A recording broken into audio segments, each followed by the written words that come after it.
히브리서 5장 4절에서 10절 하나님의 말씀이 이러합니다. 이 종기는 아무도 스스로 취하지 못하고 오직 아론과 같이 하나님의 부르심을 받은 자라야 할 것이니라. 또한 이와 같이 그리스도께서 대제사장 되심도 스스로 영광을 취하심이 아니요 오직 말씀하신 이가 그에게 이르시되 너는 내 아들이니 내가 오늘 너를 낳았다 하셨고, 또한 이와 같이 다른 데서 말씀하시되 네가 영원히 멜기세덱의 반차를 따르는 제사장이라 하셨으니 그는 육체에 계실 때에 자기를 죽음에서 능히 구원하실 이에게 심한 통곡과 눈물로 간구와 소원을 올렸고 그의 경건하심으로 말미암아 들으심을 얻었느니라. 그가 아들이면서도 받으신 고난으로 순종함을 배워서 온전하게 되었은즉 자기에게 순종하는 모든 자에게 영원한 구원의 근원이 되시고 하나님께 멜기세덱의 반차를 따른 대제사장이라 칭하심을 받으셨느니라. 자, 저희들이 인생을 살아가면서 저희들에게 아마 가장 필요한 것이 있다면 여전히 우리에게는 예수 그리스도가 필요하다라는 것을 히브리서는 우리에게 말씀하십니다. 가끔 우리는 전도한다라고 하면 이런 생각을 많이 하죠. 믿지 않는 자들에게 복음을 전하는 것을 전도라고 생각을 합니다. 그러나 이 복음은 이 복음은 사실 믿지 않는 자들뿐만 아니라 여전히 믿고 있는 우리에게도 복음은 필요하다라고 생각을 합니다. 왜냐하면 믿지 않는 자들은 예수 그리스도를 믿지 않는 것 때문에 하나님의 진노를 받아야 하기 때문에 그들이 예수 그리스도를 믿어야 한다면 여러분과 저희들이 예수 그리스도를 믿고 있지만 여러분들과 저희도 여전히 죄를 짓고 있습니다. 여러분들과 제가 여전히 죄를 짓고 있다면 복음은 그리스도의 피는 예수를 믿지 않는 자들에게 필요한 것뿐만 아니라 여러분과 저희에게도 끊임없이 그리스도의 복음은 필요합니다. 그렇기 때문에 우리가 광야에 살아가면서 짓는 죄를 지으면서도 우리가 여전히 영원한 안식을 소망하는 이유가 있다면 죄를 지음에도 우리가 영원한 안식을 소망할 수 있는 이유는 여전히 그리스도의 피가 우리를 지속적으로 또는 계속적으로 용서하고 있기 때문에 우리는 영원한 안식을 소망하면서 살아갑니다.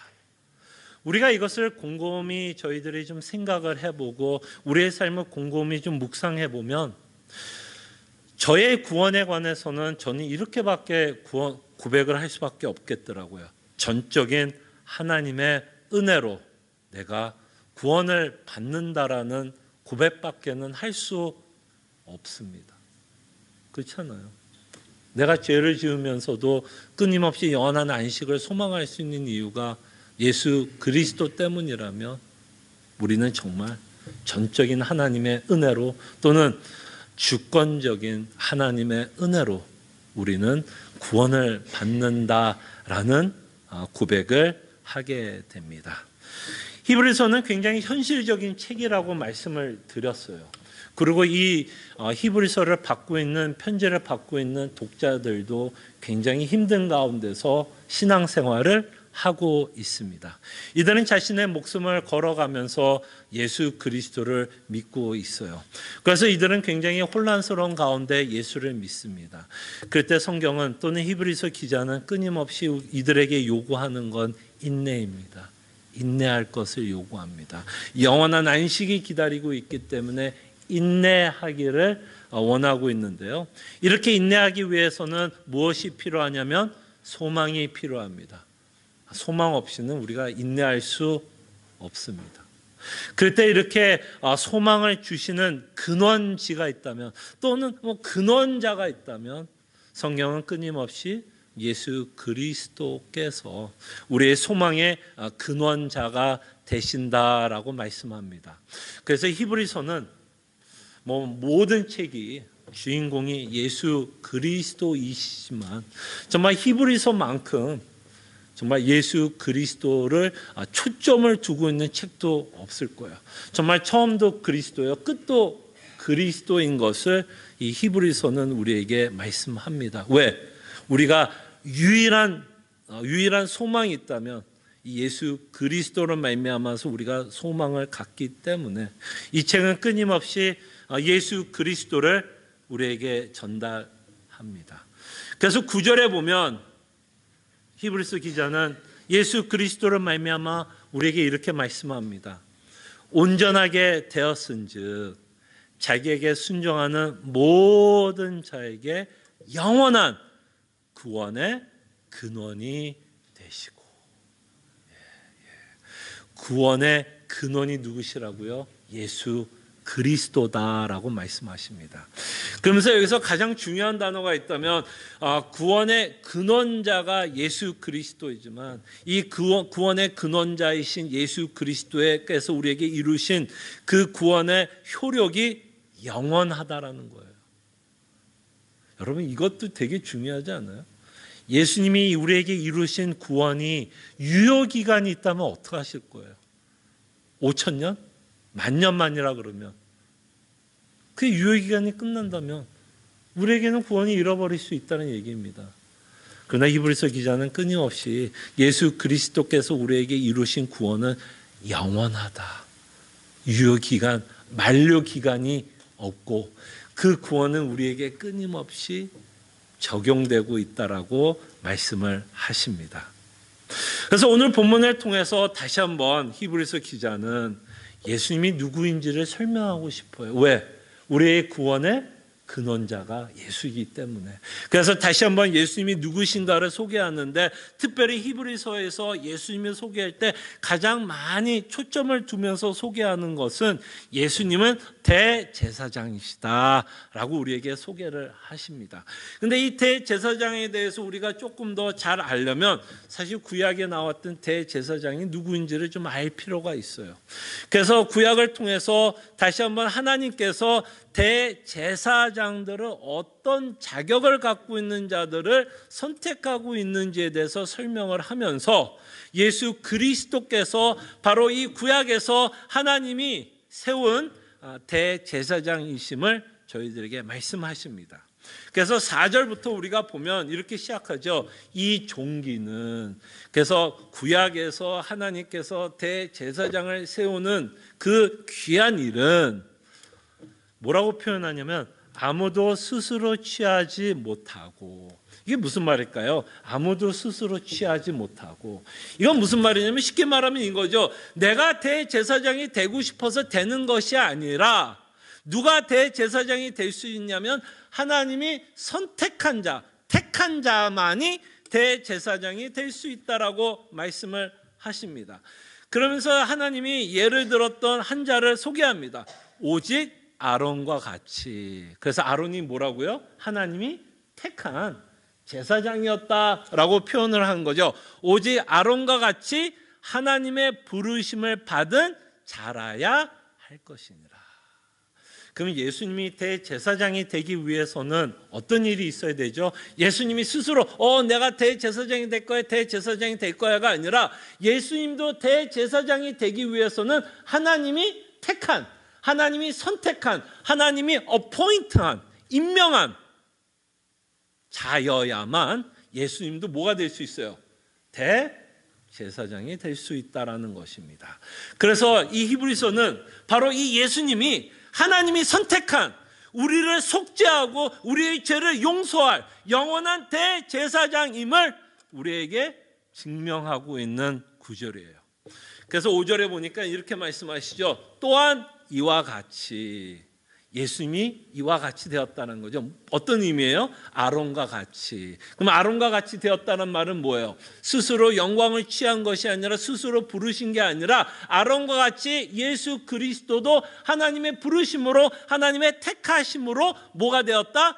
대제사장이 되었다라는 말을 합니다. 자, 5절에 보니까 또 이와 같이 그리스도께서 대제사장 되심도 뭐라고요? 스스로 영광을 취하심이 아니다. 그러니까 예수님이 스스로 대제사장이 된 게 아니라 하나님이 어포인트한, 하나님이 임무를 주어서 그 일을 감당하기 위해서 대제사장이 되었다라고 말씀을 하십니다.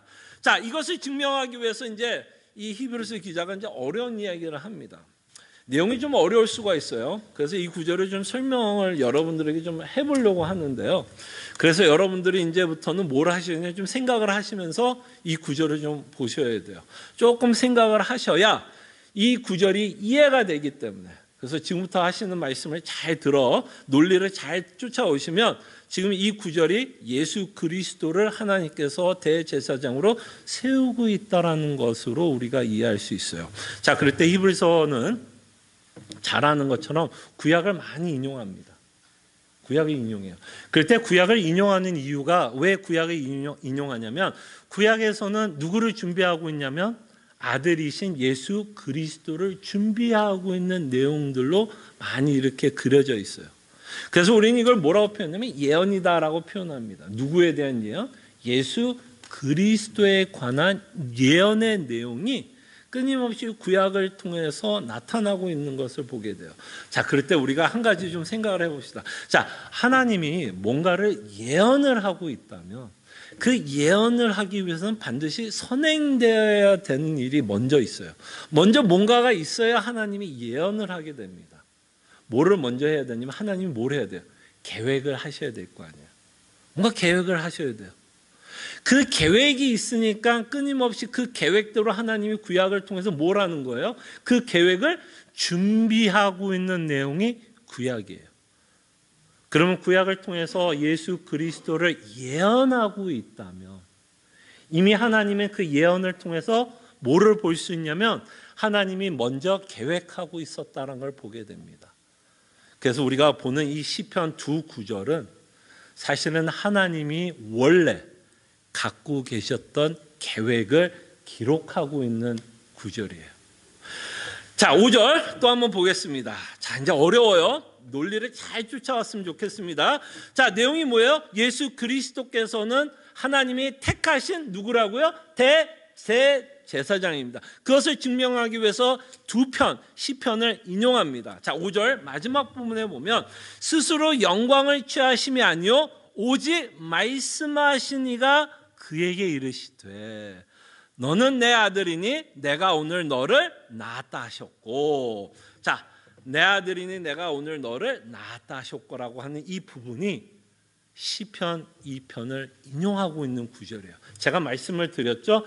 이 시편은 뭐라고요? 예언의 성격을 갖고 있다면 이 예언의 성격을 통해서 이미 하나님은 누구를 생각하면서 예수 그리스도를 생각하면서 이미 계획을 갖고 있었던 내용을 지금 이 시편 기자를 통해서 말씀하고 있다는 것을 저희들이 보게 됩니다. 그럼 시편 2편의 내용이 뭘까요, 여러분? 여러분 굉장히 잘 아는 구절이에요. 시편 2편은 되게 흥미로운 구절인데요. 여러분들이 1절과 3절을 읽어보면 재미나는 내용이 어떤 내용이 있냐면 인간들이 하나님을 대항했다라고 기록하고 있습니다. 하나님께 대항했다 그래요. 하나님께 무수히 죄를 짓고 대항했다라고 합니다. 그러냐 하나님이 인간들이 자신을 대항할 때 어땠을까요? 웃었을까요? 안 웃었을까요? 우습죠. 인간들이 하나님이 누구예요? 창조주 하나님 아니에요. 자신이 창조한 인간들이 자신에게 덤비고 있다면 사실 되게 우스운 거죠. 그래서 성경에 보면 이렇게 표현한다. 비웃었다고 표현해요. 비웃었어요. 근데 이렇게 대적하고 있는 인간에 대해서 하나님이 비웃지만 또한 하나님은 어떤 마음을 가질까요? 여러분들이 누군가 여러분들을 비웃는다면 여러분 어떤 마음을 가져요? 화나요? 화나요? 화나는 것처럼 하나님이 진노하셨다라고 표현을 합니다. 이렇게 진노하시면서 인간들에게 진노하시면서 하신 말씀이 6절과 7절 말씀입니다. 자, 그거에 대해서 하나님이 이렇게 말합니다. 내가 나의 왕을 세울 거라고 말씀합니다. 내가 나의 왕을 내 거룩한 시온에 세웠다 하시리로다. 이 시온에 어떤 왕을 세울 거라고 말씀하고 있어요. 왕을 세울 거라고 말씀하고 있습니다. 자, 그러면서 우리가 궁금한 건 이겁니다. 과연 이 왕이 누구냐는 거야. 그 왕이 누구냐? 그럼 7절에 보면 그 왕이 누구인지를 우리가 알게 됩니다. 내가 여호와의 명령을 전하노라. 여호와께서 내게 이르시되 오늘 인용하고 있는 구절이 나오죠. 너는 내 아들이라 오늘 내가 너를 낳았도다. 그래서 오늘 이 본문을 통해서 우리가 알 수 있는 내용은 뭐냐면 하나님이 왕을 세우실 거라고 말씀합니다. 그러니까 하나님이 선택한 자, 이 왕을 세우실 건데, 그죠? 하나님이 임명하는 왕을 세우실 건데 그 왕이 누구예요? 아들이다라고 말씀을 하십니다. 근데 여러분들은 이미 이 아들이 누군지를 알아요. 이 시편 기자는 이 아들이 누군지를 알면서 썼을까요? 모르면서 썼을까요? 시편 기자는 당연히 아들이 누군지 모르면서 썼을 거예요. 근데 여러분들이 이 아들이 누군지를 이미 알고 있다면 여러분들이 이미 무엇을 읽었기 때문에? 신약을 읽었기 때문에 그 신약을 통해서 이 아들이 누구인지를 여러분과 제가 알게 됩니다. 여러분, 이 아들이 누군지는 예수님이 세례를 받는 그 때를 통해서 알게 돼요. 자, 이제 마가복음만 한번 볼게요. 자, 마가복음 맨 마지막 제가 인용했던 구절 주보를 참고해 주시면 여러분 굉장히 잘 아는 내용이에요. 제가 한번 읽어드릴게요. 자, 마가복음 1장 9절에서 11절 예수님이 세례받고 있는 장면 가운데 어떠한 일이 벌어지고 있는지를 한번 보세요. 자, 그때 예수께서 갈릴리 나사렛으로부터 와서 요단강에서 요한에게 세례를 받으시고 곧 물에서 올라오실새 하늘이 갈라짐과 성령이 비둘기같이 자기에게 내려오심을 보시더니 어떤 일이 벌어진지 보세요.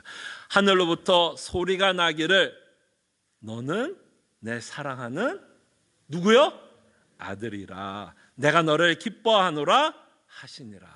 그럼 여러분들이 이 예수를 하나님이 뭐라고 표현하죠? 내가 사랑하는 아들이라고 표현하면 여러분들이 이 아들을 보면 어떤 구절이 생각나면 돼요? 시편? 어디가 생각나죠? 지금 우리가 읽었던 시편 2편 6절과 7절이 연상이 된다면 이 아들은 어떤 아들일까요? 하나님이 창세 전에 택한 왕이 되고 있다는 걸 보게 되죠. 그죠? 그래서 이 아들 예수님은 스스로 왕이 되는 것이 아니라 하나님이 택한 뭐가 돼요? 왕이 되고 있다는 것을 보게 됩니다. 그래서 이 구절을 통해서 이 아들이 누구라는 걸 보게 돼요? 왕이라는 걸 보게 되고 스스로 영광을 취하는 왕이 아니라 하나님께서 어포인트한 왕이라는 것을 저희들이 보게 됩니다. 여기까지는 언더스탠드 어렵지 않죠? 자, 그러면서 이제 오늘 근데 시편 2편에 보면 제사장의 얘기가 나와야 안 나와요? 제사장의 얘기는 전혀 나오지도 않는데 이 구절이 어떻게 연결이 되는지가 참 궁금하죠. 자, 다음 구절이 인용되고 있는 이 구절이 사실 예수님과 이제 제사장과 어떻게 연결되는지를 저희들이 보겠습니다. 자, 또 히브리서 기자가 또 인용을 하는데요. 6절을 볼게요. 자, 6절은 또한 이와 같이 다른 데서 말씀하시되 내가 영원히 멜기세덱의 반차를 따르는 제사장이라 하셨으니. 자, 이 구절은 어디를 인용하고 있냐면 시편 110편을 인용하고 있습니다. 자, 이제 이 구절을 이해를 하면 이 구절들이 어떻게 연결되는지를 알게 돼요. 자, 이제 110편을 한번 볼게요. 110편 4절에 있는 구절이 지금 히브리서가 인용하고 있는 구절인데요. 다시 한번 시편 2편과 같이 문맥을 이해를 해야 이 시편 110편이 무슨 내용을 갖고 있는지를 저희들이 이해할 수 있습니다. 그래서 저희들이 좀 문맥을 이해하기 위해서 1절을 좀 같이 한번 살펴볼게요. 자, 1절에 보니까 자 보세요. 여호와께서 내 주에게 말씀하시기를. 그럼 여기서 적어도 인물이 몇 분이 나오고 있는 걸 보게 돼요. 여호와와 주는 동일한 인물일까요? 동일한 인물이 아닐까요? 적어도 동일하지 않다라는 건 알 수 있죠. 그죠? 여호와가 내 주, 그러니까 주가 누군지 모른다고 합시다. 그럴 때 여호와가 내 주, 그러니까 여기서 말하는 다윗이 시편을 썩 적고 있다면 다윗이 믿고 있던 어떤 주가 있었다라는 걸 보게 됩니다. 그래서 여호와가 내 주에게 말씀하시기를. 자, 보세요. 내가 내 원수들로 내 발판이 되게 하시기까지 너는 내 오른쪽에 앉아 있으라 하셨도다. 자, 이 내용이 이제 어떤 내용을 갖고 있냐면 여호와가 어떤 사람에게 말씀하는 거야. 근데 그 어떤 사람이 누구예요? 주예요, 주. 하나님 여호와가 주께 말씀하고 있는데 그 주에게 어떻게 말씀하냐면 너는 내 오른쪽에 앉아 있으라 하셨도다. 그때 여러분 성경에서 특히 구약을 읽다 보면 우편 또는 오른쪽에 앉아 있다라는 표현이 어떤 의미를 갖고 있냐면 왕인 것을 표현하고 있는 단어예요. 언어예요. 그러니까 오른쪽에 앉아 있다 그러면 이 오른쪽에 앉아 있는 자가 어떤 자가 돼요? 왕이다라고 말씀을 합니다.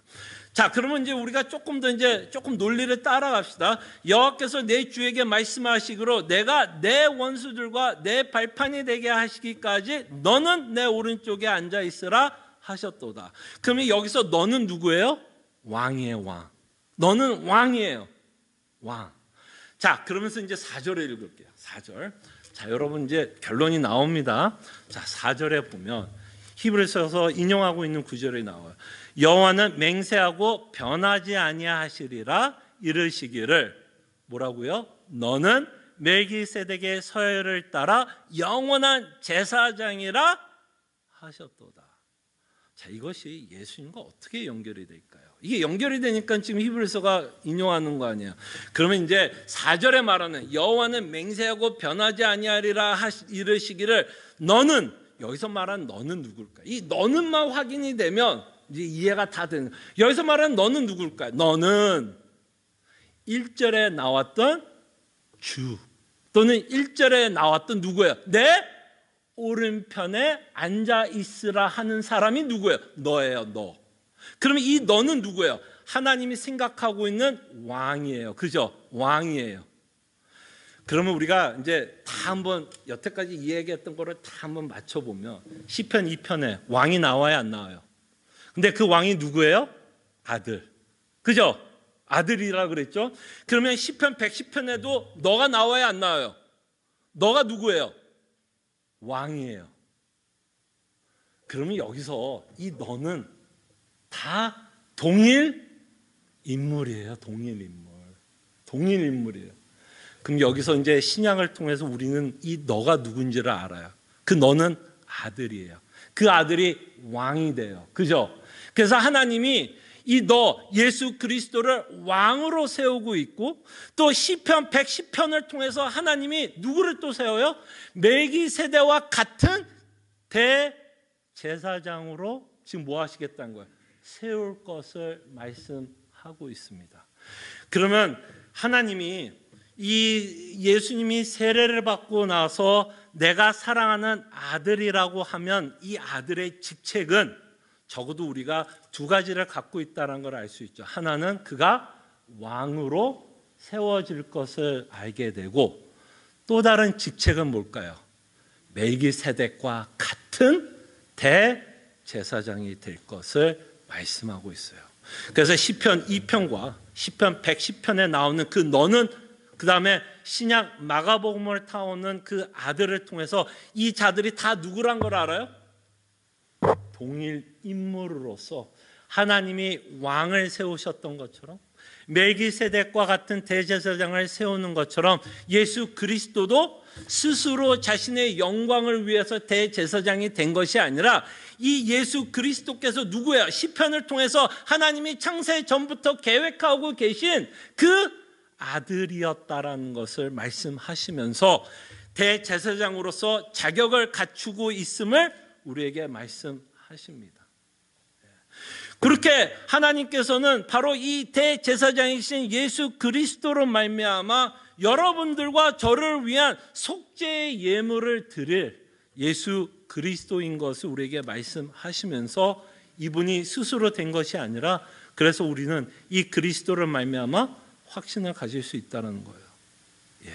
하나님이 세우신 대제사장이기 때문에 그가 하신 일이 하나님께 인정을 받을까요? 인정받지 않을까요? 인정을 받게 된다라고 말씀을 하십니다.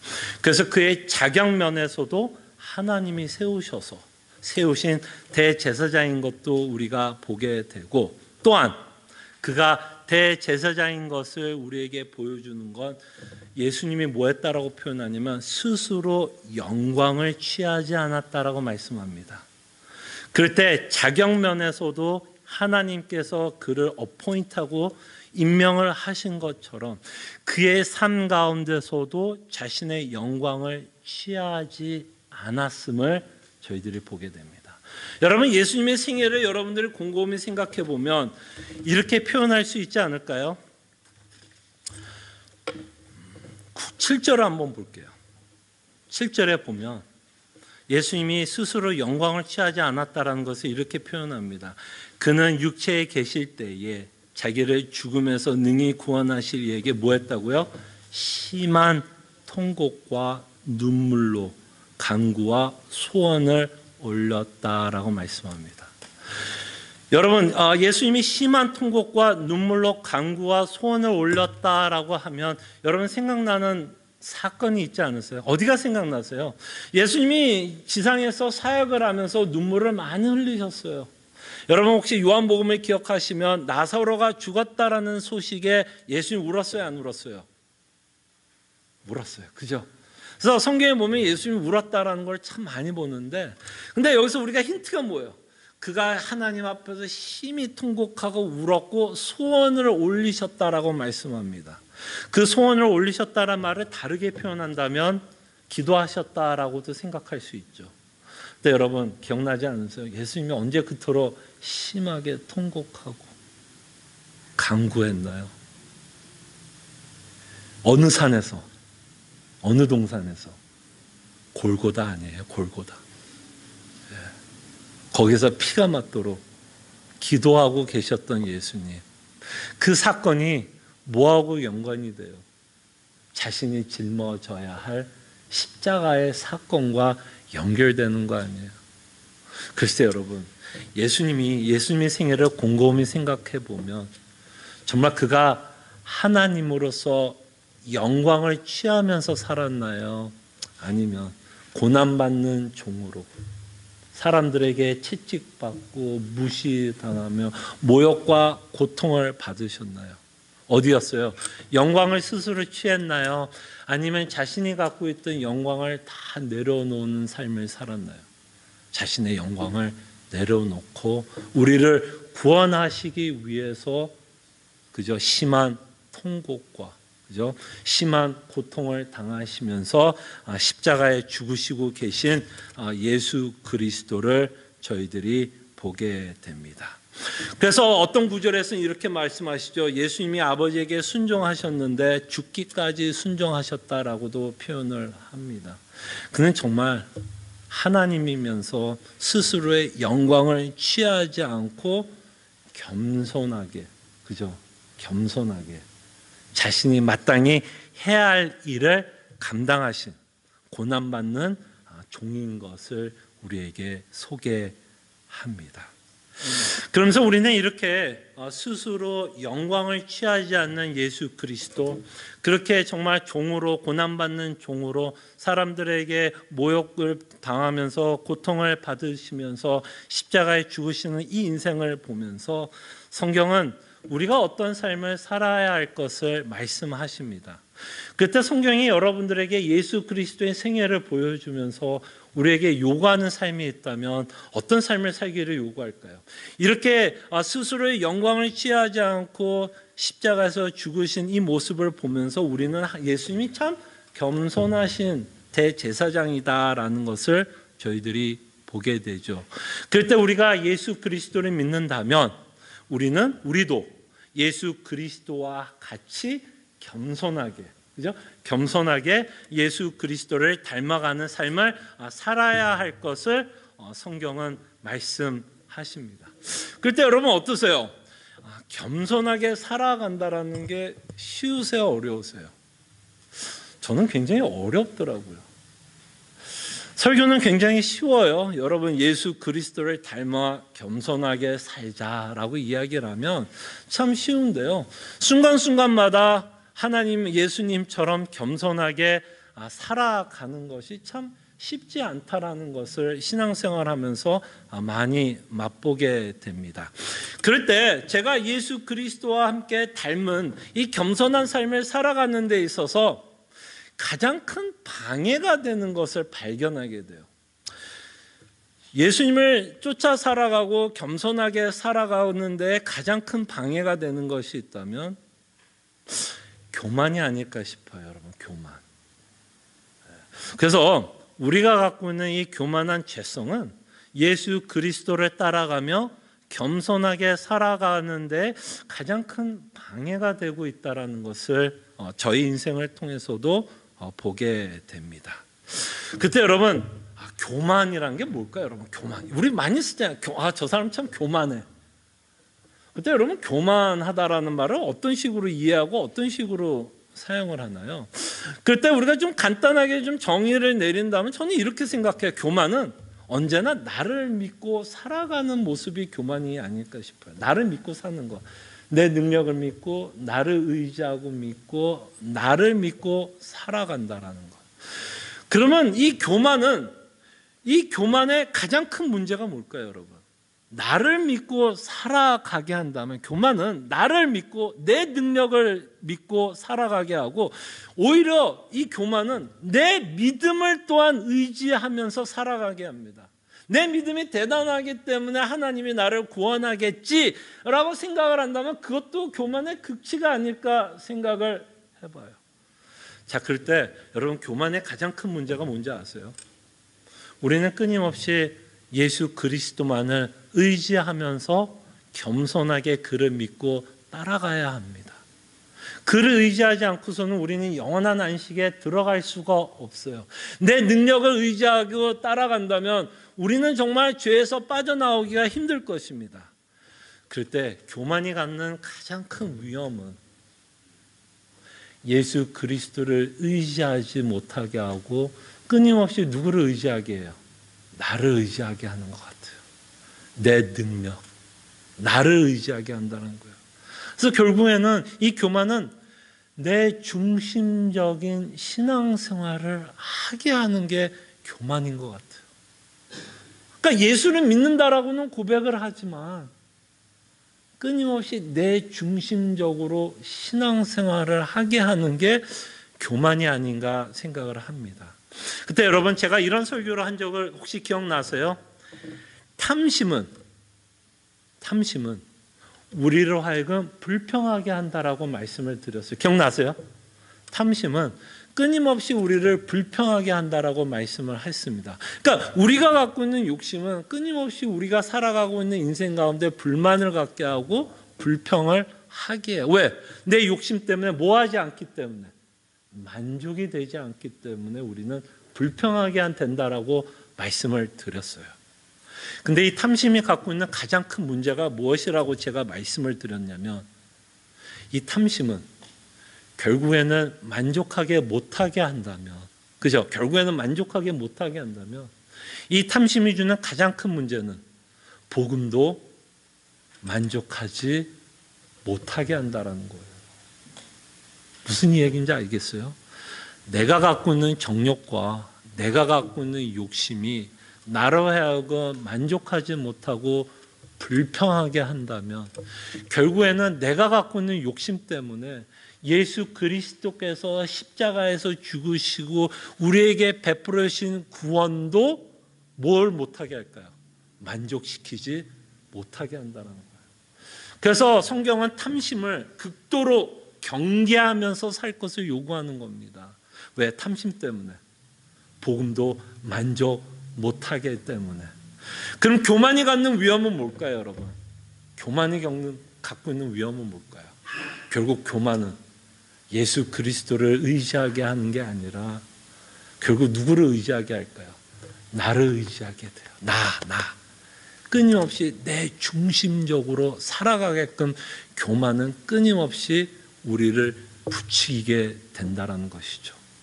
그럴 때 인간이 가장 못하는 것 중에 하나가, 제 인생도 보니까 겸손한 삶을 참 못 살아요. 그 말은 뭐예요? 끊임없이 내 안에 교만함이 나타나고 내 중심적인 생각과 내 중심적으로 살아간다라는 거죠. 그래서 여러분들과 제가 예수 그리스도만을 의지하고 살아가기 위해서는 어떤 일이 벌어져야 될까요? 우리의 교만함이 억제가 되어야 돼요. 그죠? 근데 우리가 가만히 있으면 겸손이 이길까요? 교만이 이길까요? 가만히 있으면 언제나 교만이 이기게 되어 있어요. 우리는 교만한지도 모르면서도 교만해요. 그래서 하나님이 우리가 스스로 교만함을 억제하지 못하기 때문에 하나님이 여러분과 저희 인생 가운데 허락하는 것이 하나 있어요. 그게 뭘까요, 여러분? 여러분들이 정말 예수를 믿을 때 곰곰이 생각해 보세요. 정말 언제 여러분들이 하나님을 의지하고 손팔 다 손들고 나와요. 언제 여러분들이 하나님만을 의지하고 정말 예수 그리스도의 복음만을 의지하면서 손발 다 항복하면서 언제 나와요? 여러분들이 인생이 잘 될 때요?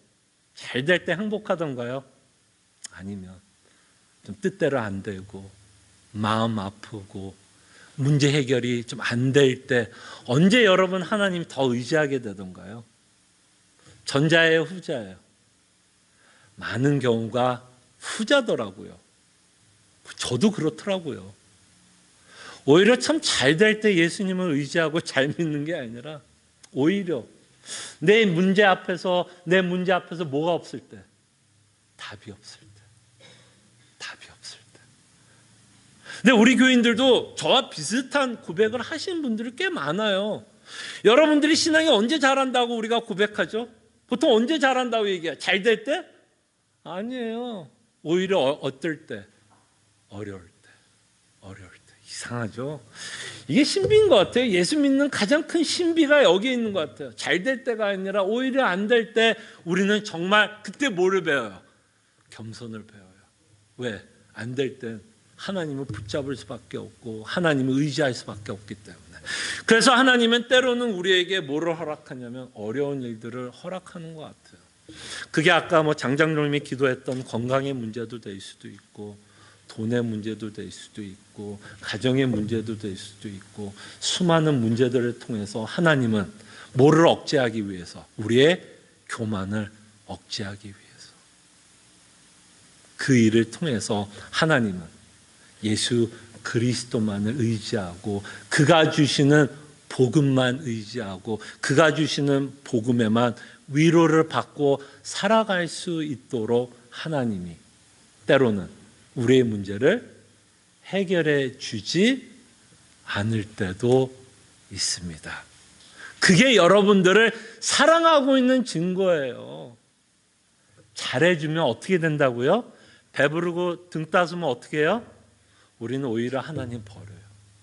근데 하나님의 진짜 자녀들은 고난이 있을 때 그때 붙잡더라고요. 그래서 하나님은 우리로 겸손을 배우게 하고 정말 예수 그리스도만을 의지하면서 저희들을 살아가게 합니다. 그래서 하나님께서 여러분 인생 가운데 뭐를 허락해요? 광야를 허락해요. 그래서 하나님이 하나님의 자녀로 세우고 키우는 과정이 바로 이 광야의 인생을 통해서 우리에게 허락하십니다. 그래서 예수 그리스도께서 십자가의 죽으심으로 말미암아 순종으로 온전하게 되었다라고 말씀을 하시는데요. 이렇게 순종으로 온전하게 되었다는 말은 오해하지 마세요. 예수님이 온전하지 않아서 온전해진 것이 아니라 여기서 순종으로 온전하게 되었다는 말은 뭐예요? 대제사장이신 예수 그리스도께서 자신이 하신 그 사역이 온전하게 되었다라는 거죠. 예수님이 온전하지 않다는 게 아니라 그가 해야 할 일을 온전하게 이루셨다라고 말씀합니다. 뭐를 통해서? 고난을 통해서, 그 십자가를 통해서 여러분들과 저의 죄의 문제를 완전히 해결하셨고 영원한 안식에 들어갈 수 있도록 예수 그리스도께서 우리에게 온전한 구원자가 되셨다라고 우리에게 말씀을 하십니다. 그럴 때 하나님께서 여러분들에게 순종을 요구한다면 아까 말씀드린 것처럼 겸손의 삶을 요구하기도 하지만 하나님께서 이 히브리서를 통해서 끊임없이 우리에게 순종을 요구하고 있다면 어떤 순종을 요구하나요? 여러분들 순종하면 여러분들은 어떤 생각이 많이 드세요? 여러분 순종하면 많은 경우가 아마 한국 분들이 교회 생활에서 순종이라는 단어는 교회 생활과 다 밀접하게만 생각을 하시는 것 같아요. 그래서 뭐 예배 드리는 거, 뭐 봉사하는 거, 섬기는 거. 자, 그것이 순종이 아니라는 것이 아니에요. 근데 우리는 하나님께 순종한다 그러면 교회 안에서의 삶을 순종으로만 생각하는데요.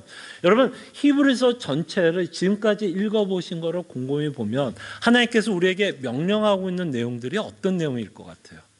교회 안에서 열심히 살아라. 물론 그것도 성경 전체에서 이야기하지만 히브리서에서 말씀하고 있는 순종의 내용은 뭔지 아세요? 이 그리스도께서 우리에게 말씀하고 있는 걸 유념하고 들으라는 거예요. 그럴 때 이렇게 듣는 자들에게는 어떤 결과가 나오냐면 인내와 소망의 열매를 맺고 살아간다라는 겁니다. 그럴 때 히브리서 전체에서 말하는 순종의 내용은 여러분들이 이 그리스도로 말미암아 뭐를 갖고 사는 자? 소망을 갖고 사는 자. 정말 영원한 안식이 주는 그 위로를 받고 사는 자라면 여러분들이 예수 그리스도에게 뭐 하는 자예요? 순종하는 자입니다. 그것을 히브리서는 우리에게 요구해요. 그래서 여러분들이 광야에서 살아가면서 어려운 일을 겪을 때 기억하십시오. 교만을 억제하기 위해서 어려운 일을 허락하고 있고 이 광야에서 우리가 살아남기 위해서는 끊임없이 예수 그리스도께서 우리에게 전하고 있는 이 복음이 여러분들에게 소망으로 다가와야 되고 그 소망이 있다면 우리는 뭐 할 수 있다? 인내하면서 살아갈 수 있다라고 말씀하십니다. 기도하죠.